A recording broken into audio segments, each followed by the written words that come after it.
Principal Matters podcast, episode 461. Hi, friends. This is Will Parker, host of Principal Matters, along with my co-host, Dr. Jenn Schwanke, back for another episode. And Jenn, before we do this week's interview, we usually like to do a Q&A, but I just want to say in advance that Jenn, David Lang, and Kim Marshall, who are going to be the guests on this show, are both, in my opinions, heroes in the field of education when it comes to curating content and research. And they've got some really wonderful resources available for principals who want to support and help their teachers. And so to be exceptional. So you're going to want to listen to this interview. And it was, for me, such a captivating conversation. I recorded 2 parts with them. So this is going to be part 1. And then folks will get to hear them in an upcoming episode for part 2. But I want to bring this question to you, Jenn. I was at a dinner back when we were at the United Conference together. And there was a whole table of principals together. And there was one principal who was moving from AP to middle school principal role. So his first time as a lead administrator. And I asked the rest of the table, give him feedback on your first year and what you would say. So that everybody did their thing around the table. It was so fun to hear all their stories and their suggestions. One of the administrators had brought his wife, and she works in healthcare. And so I asked her, I know that you're listening to all of this feedback. You were married to a principal for 20-something years. He was a principal, and he had just retired. What would you say as a spouse to a principal stepping into his or her first year? So I first wanted to tell you what she said, and then I wanted to just sit on this with you for a minute, because we've never done a show, and I'm thinking about doing a show like, what would spouses want their principal partners to know? She said 2 things that I thought were really cool. One, she said, first, share your schedule with your partner or spouse. Oh, yeah. So they know where you're going to be That's and good. all the things you're going to be doing, because you're a busy person. And for them to have that schedule way in advance, they can problem solve and be ready to strategize, because you know how hard it is to lead a family and strategize. And then the second thing she said that was so cool was she said, don't be afraid to tell your partner or your spouse the why behind your work, because they're going to see you sacrificing, and they're going to see you really agonizing over situations. And sometimes they just need to know the why, the story behind that kid or behind that teacher, or behind why you're doing what you're doing, so that they can give you that emotional support too that you need, because they don't know what you don't tell them. Right. And so, so I thought I'd start there, Jenn, and just kind of leave that question with anyone who's listening. If you have a partner or a spouse, maybe you should be asking that question. But Right. what would you want to add to that? I'm thinking about what my husband would say, and what he would probably tell me is, be clear on what my role is in any given conversation. So, and I have learned to do that with my husband. I lead with, hey, I don't really want to talk about this more than these first few sentences I'm going to tell you. Or I will lead with, hey, can you help me? See, I'm married to an educator, so that I should absolutely say that first. I'll say, hey, can you help me think this through? I really need a couple of ideas. Or listen, I don't want you to say anything. I just need you to absorb all this energy I'm about to throw out into this kitchen. Just absorb it, and then we're going to eat our enchiladas and we're going to move on. Right. So be clear about what their role is when you're bringing them into the conversation. Okay, that's now, what would wonderful. Missy say? Oh, I was just getting ready to say, because of course Missy was a teacher, and so that was wonderful to teach together. And then when I became the administrator, she's always been such a great person for me to talk to. First, she would say what that same principal's wife said in that conversation, because my first year moving from AP to principal, Missy called me and she was like, hey, Will, you're the lead principal now, right? And I was like, huh? She's like, how about updating your website? Because I can't see what the kids' schedules are for the games that are coming up. And so I was like so embarrassed, but it was also like, what a cool wake-up call to go, oh, if it's not updated, guess who's going to get called? That's right. But then I ran this question by her before the show, and she said the other thing that she would add is, don't be afraid, because she used to say this to me. She said, don't be afraid to tell your administrator's spouse or partner, I don't need you to talk to me in the principal voice right now. Oh, yeah. That's caused a few arguments in my house. Times where I would come home and I hadn't taken off the hat, and there was something we needed solve about the kids or something we needed to solve about family or whatever. And I'm still in principal mode. And she would just have to look at me and go, whoa, whoa, whoa. I don't need principal will. I Yeah. need husband will. Right.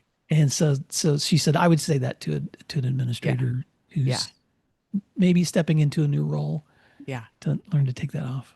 Yeah. That's great advice. See, our spouses have a lot to help us get better every day. Oh, they do. Well, Principal Matters listeners, I know you're going to love this week's conversation with Jenn David Lang and Kim Marshall, both just veteran educators and leaders. And Jenn, thank you so much for jumping in to this Q&A and for all the work that you're doing. How can listeners stay connected with you? Yep, they can find me at my website, jennschwanke.com, or email me, jen@jennschwanke.com.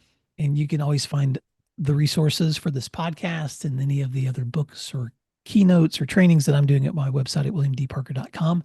I hope you enjoy this week's show, and thanks for doing what matters. Thanks, everyone. Let's take a moment to thank our sponsors, and then we'll be right back. At Principal Matters, we talk a lot about leadership, culture, and building strong school communities.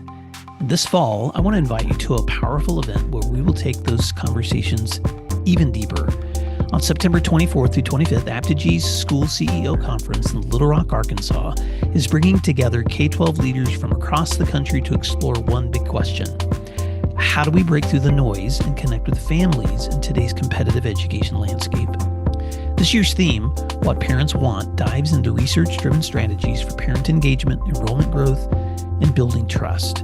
You'll learn how to reach today's families with clarity and purpose, how to stand out from other districts, and how to use digital tools that actually work. Day one is hands-on workshops, and day two will be back-to-back keynote speakers, including one from me. With only 500 seats and no vendors, this is more than a conference. It's an experience. Learn more at aptigy.com/conference or visit schoolceo.com. I hope to see you there. Everyone talks about the power of data-driven instruction, but what does that actually look like? Look no further than IXL, the ultimate online learning and teaching platform for K-12. IXL gives you meaningful insights that drive real progress, and research can prove it. Studies in nearly all 50 states show that schools that use IXL outperform other schools on state tests. Educators who use IXL love that they can easily see how their school is performing in real time to make better instructional decisions. And IXL doesn't stop at just data. IXL also brings an entire ecosystem of resources for your teachers with a complete curriculum, personalized learning plans, and so much more. It's no wonder that IXL is used in 95 of the top 100 school districts. Ready to join them? Visit IXL.com/PM to get started. You're listening to Principal Matters, the School Leaders Podcast. Hi, friends. This is Will Parker, host of Principal Matters, the School Leaders Podcast, where each week we bring you inspiring, innovative, and imaginative ideas for your own school leadership.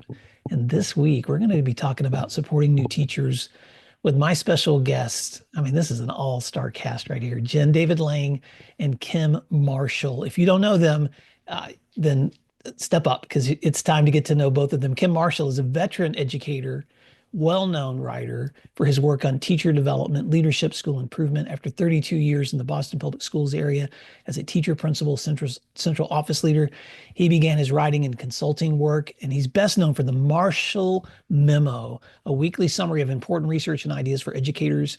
And he's known for his work on teacher supervision and evaluation. Kim is the go-to guy to help educators stay informed, inspired, and focused on what matters most for school success.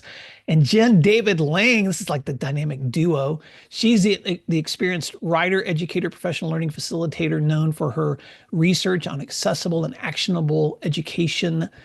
You're just a curator is what I like to call you, Jenn. You're the founder of The Main Idea, the monthly summary of essential education books for busy leaders.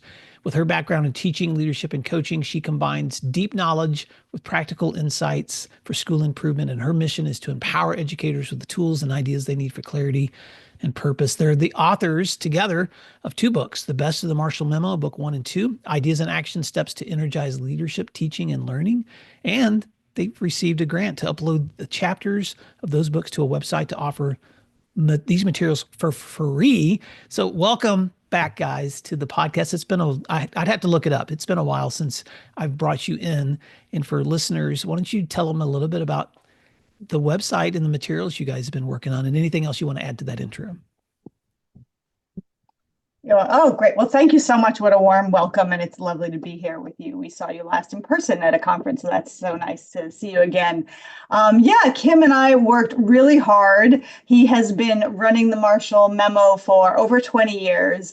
And we thought, but each week when he produces the Marshall Memo, it's just a collection of different best of articles. So he had the idea, what if we go through over 8,000 article summaries on his website and organize them choose the best ones by theme? What are the top 10, 20 topics that school leaders care about, and choose the top 10 to 15 articles for each one.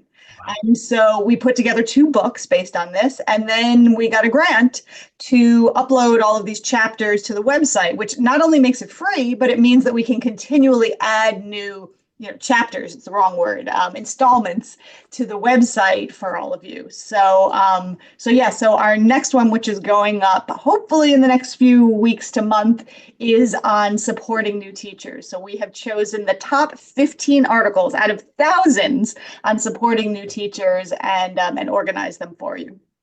Well, it's so exciting. Go ahead, Kim.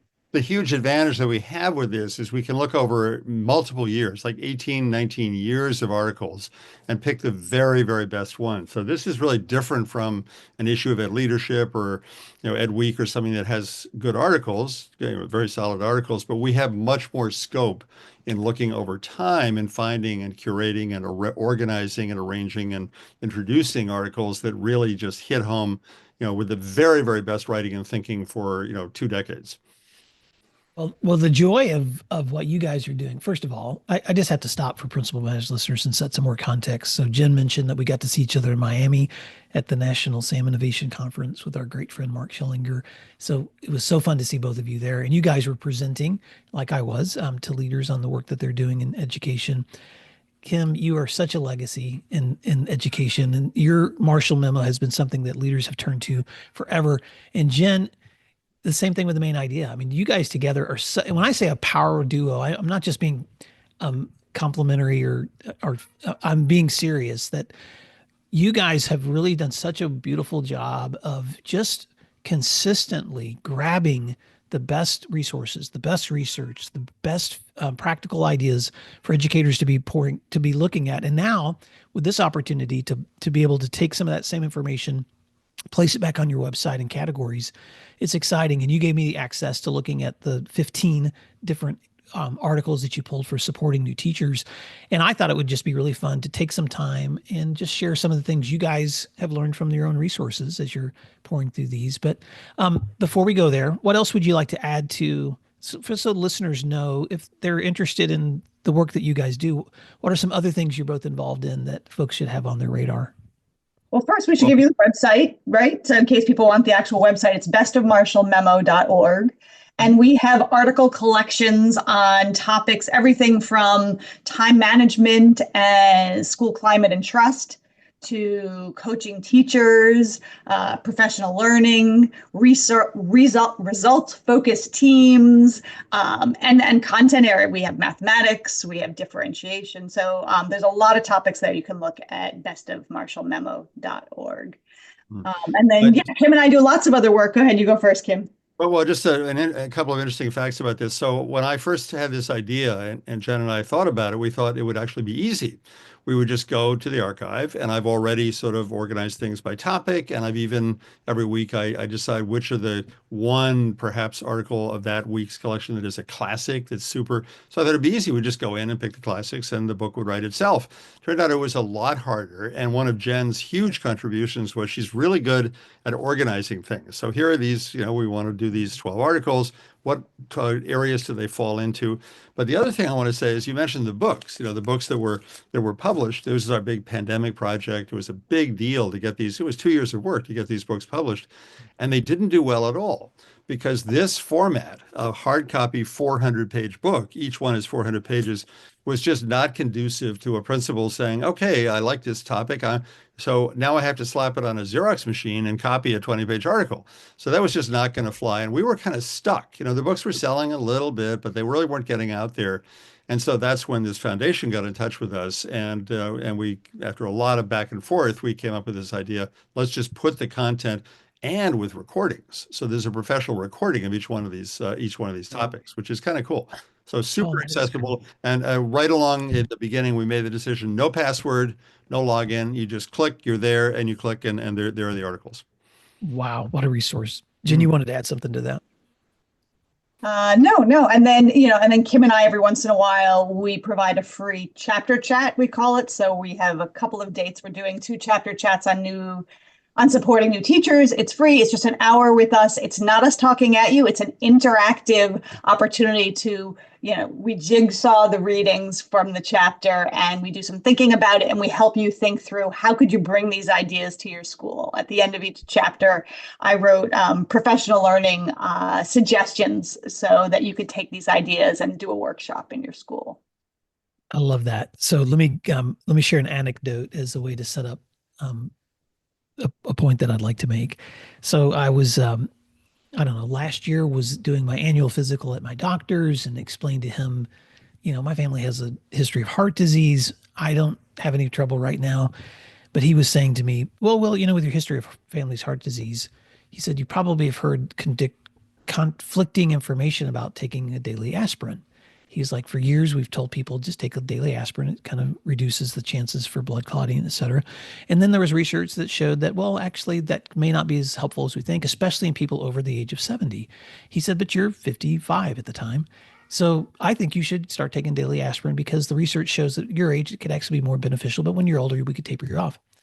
And I was listening to him and I was thinking later about this. I was like, in education, we sometimes we're doing practices that have been the same for a really long time and we haven't checked out the research lately to see if it should be changing. And when I read the things you two are publishing, I feel like for a practitioner, it's just a chance to tell me what works and what the research says. And so when I was looking over even the supporting new teachers, it was like, this is the part that's hard for me to explain, and this is gonna be a mixed metaphor, but it's kind of like sitting down to a meal and every option is really good. And it's like, so you don't even know where to begin, like with this. So I think, Kim, when you said your book didn't sell, quote unquote, really well the first time, I'm thinking, well, that book is a resource though. If you're sitting down to read it like a novel, if you're sitting down to read it like teach me one thing, you picked the wrong book. But if you're looking for like, what is the research says actually works in school, then these are the resources right here. So having said that, I just would love to pick your brains a little bit about some of the resources you guys have uncovered that you include here in supporting new teachers. And we can go a lot of directions with this, but I think that one of the things you talk about is effective induction programs. So can you talk a little bit about what some effective schools are doing when it comes to induction with new teachers? So one of the articles is the second article actually in the book is about a program that's about a mile away from me, right here in Brookline. Brookline High School, Margaret Metzger and Gail Davis did this program, this induction program, because at that point, this large high school where both of my children went, was bringing in 25 new teachers a year.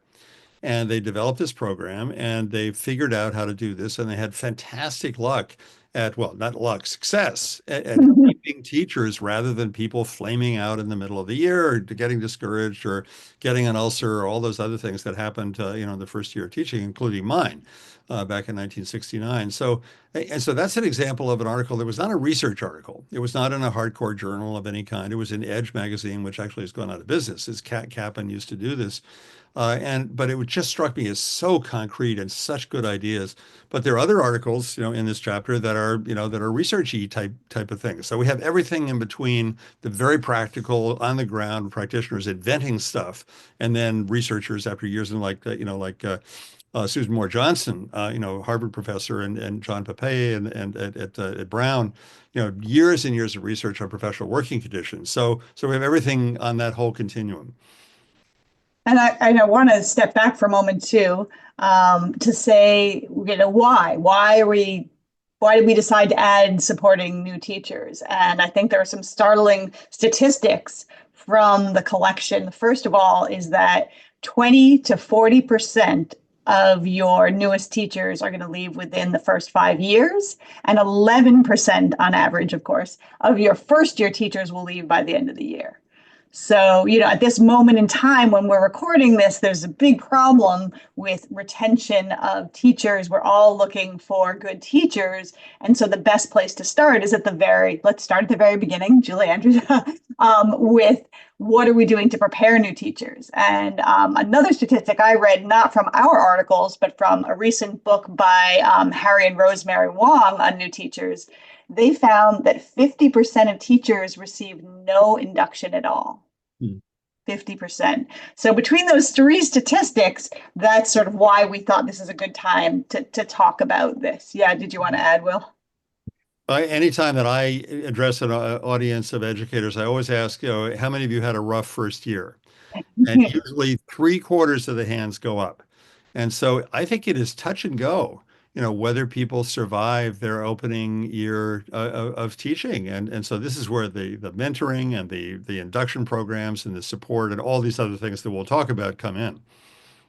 There was a startling, and I didn't put this in my notes, but when I was reading through some of the research findings, something else that stood out to me, and Kim, you may want to speak to this, or Jen, but was that there's a false assumption that leaders often make that a teacher will just get better. They'll just get better with experience. And I can't remember which of the articles it was that was just talking about that. I mean, it works in classrooms. It should work for teacher preparation too. People don't just get better because we hope they do. We have to create the systems in which we need to support them in getting better. And I know this episode is going to come out as some schools are already in, and some schools maybe just beginning. And so maybe we could take a few minutes to talk about some of the feedback from. I know that there's a part of the book that just talks about key skills for the first 90 days. I'm just curious, what are some of those things that you guys would want to keep on the radar of leaders for those first 90 days of school? Well, the article you're referring to is the Paul Bambrick-Santoyo article, right? So yeah, there's different parts, and we should get back and we should outline some of the elements of effective induction programs. I don't know that we fully answer that first question, but your second question, I think, in focusing on the first 90 days, Paul Bambrick-Santoyo wrote one of the articles in our collection, and it's based on his book. He actually has a book called Get Better Faster, and it is about those first 90 days. And he says that, with some of the training he does, his teachers can improve as much in 1 year as most typical teachers take 20 years to improve. And so for isolating those first 90 days, he talks about two tracks that we need to help support them with the classroom management skills and the rigor skills. It's a misconception that you want to get the classroom management down and then do you hit the rigor. No, he says both. And he has deadlines, September 30th, October 30th, and he really lays them out, including some of the skills that many of us know from Doug Lemov's work.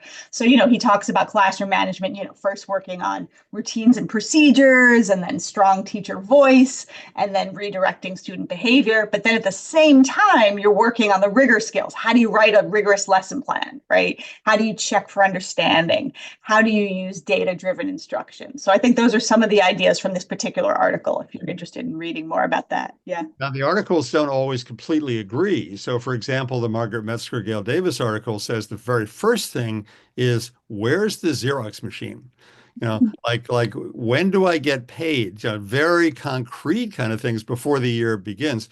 By the way, back to your thought about a lot of teachers don't get support and so forth, and we think teachers are going to get better. That thought has a brother, which is, if you don't get better, you don't deserve to stay.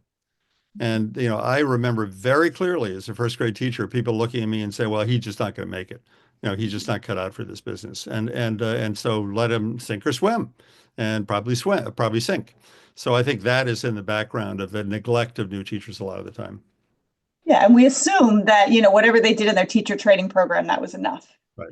And, even I read that, Domino's trains their pizza delivery guys for 9 days before they go out, right? And we are often guilty of one and done, right? Bring the new teachers in for one day before school, right? Give them their keys, their password, hand them the curriculum. Not many of us, but some people don't realize how important it is to really think about what are the elements that will make teacher induction successful. Yeah. Yeah. I'm glad you said that. And Kim, you're right. I remember years ago, our son Jack was it was a long story about a hospital emergency, but I was at the hospital with my son for several days watching the staff work, watching the nurses, doctors work. And I went down to find some coffee and I saw a hospital administrator coming down the hall and he had a checklist and he had all these people with him.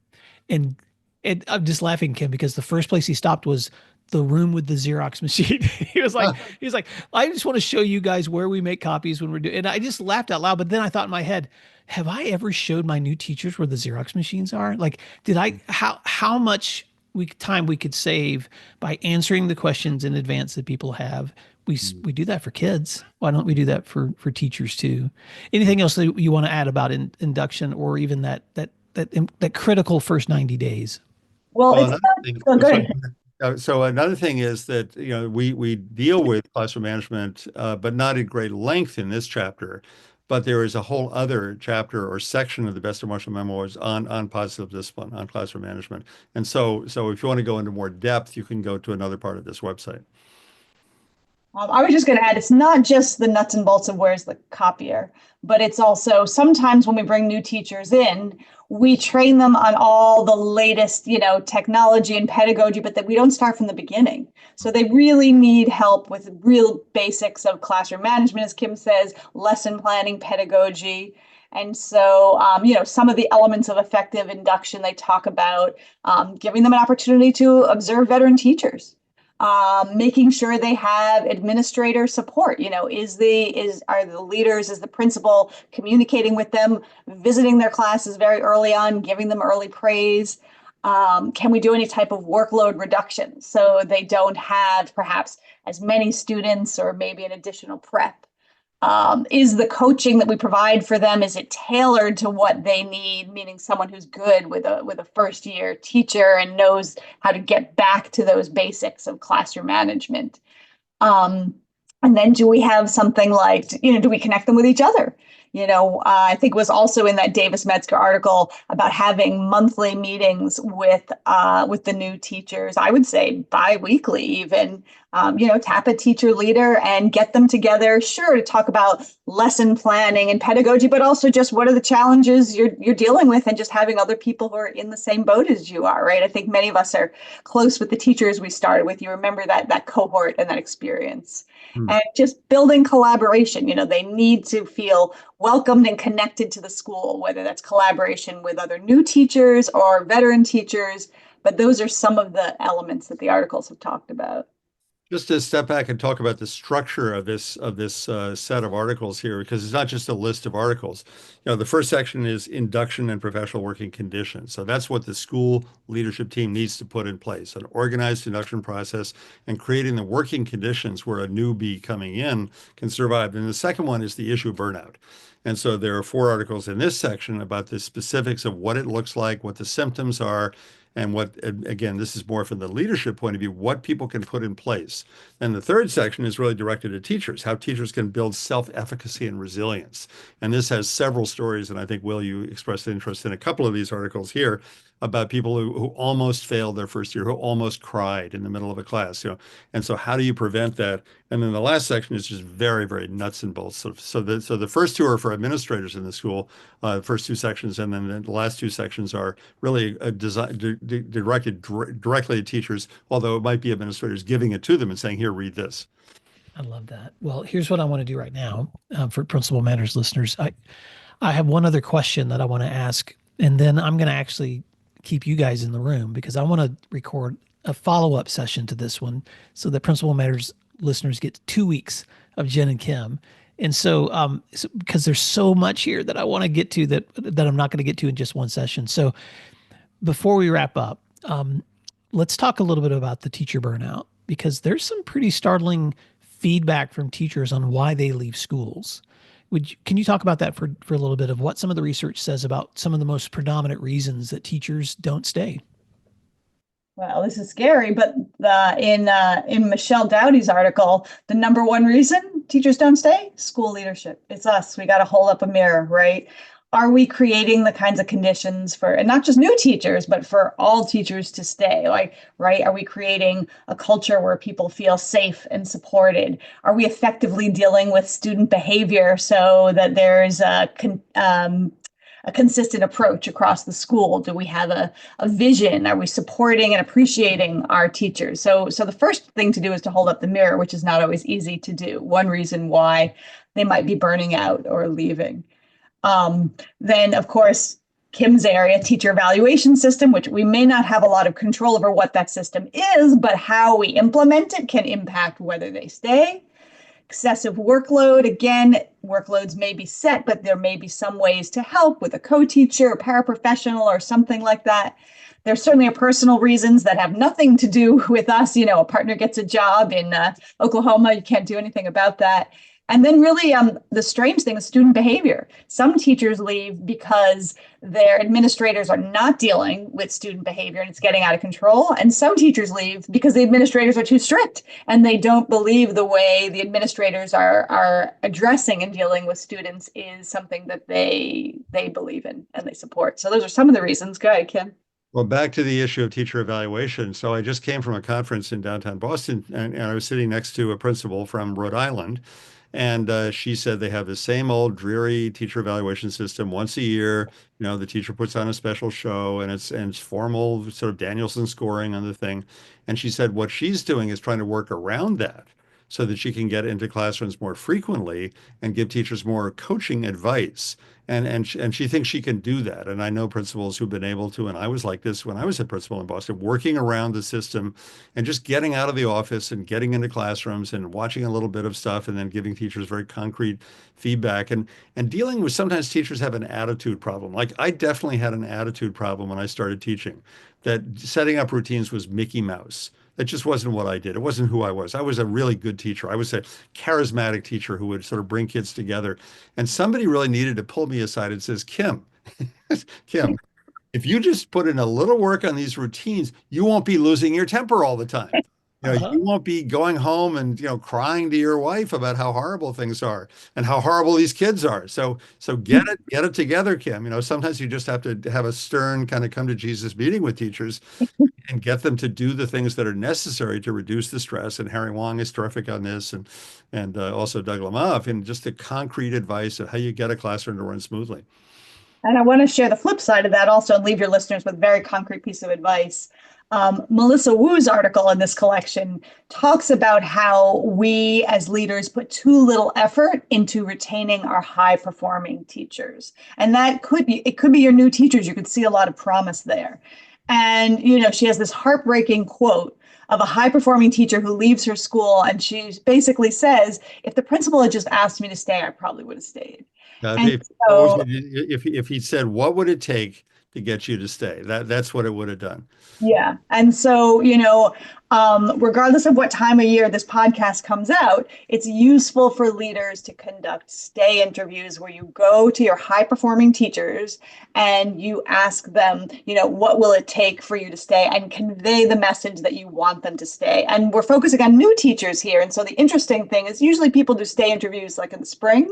With new teachers, it's likely best to do that in the fall in the United States, October, November, because obviously they're not a high performing teacher within a month or two, but you see the promise. And so you want to say, what can I do to help you to stay before it's too late? And then actually do something about it so that they don't become part of that statistic of 11% of teachers who leave by the end of the first year. I love it. Well, Principal Matters listeners, the website is bestofmarshallmemo.org. We'll put that in the show notes. But if you want access to one of the newest chapters that will be there available for you on supporting new teachers, where you can learn about induction, professional working conditions, preventing burnout, how teachers can build self-efficacy and resilience, practical tips for rookies, all that is there and more. And Jenn and Kim, I know you're going to stay around so that we can do an additional session. But until next time, thank you so much for these wonderful resources for listeners and Principal Matters listeners. Thank you for doing what matters. We'll talk to you again soon. Thank you for listening to today's episode of Principal Matters, the School Leaders Podcast. If you enjoyed the show, would you take a moment and like, share, subscribe, or leave us a review? In fact, if you share it out with a friend, even more people can become a part of these conversations. Sign up for our newsletter at williamdparker.com for even more free resources. And don't forget to check out our website to learn more about our books, professional development offerings, Grow Academies, masterminds, executive coaching, and keynote presentations. Wow, let's keep learning together. And thank you for doing what matters. Principal Matters.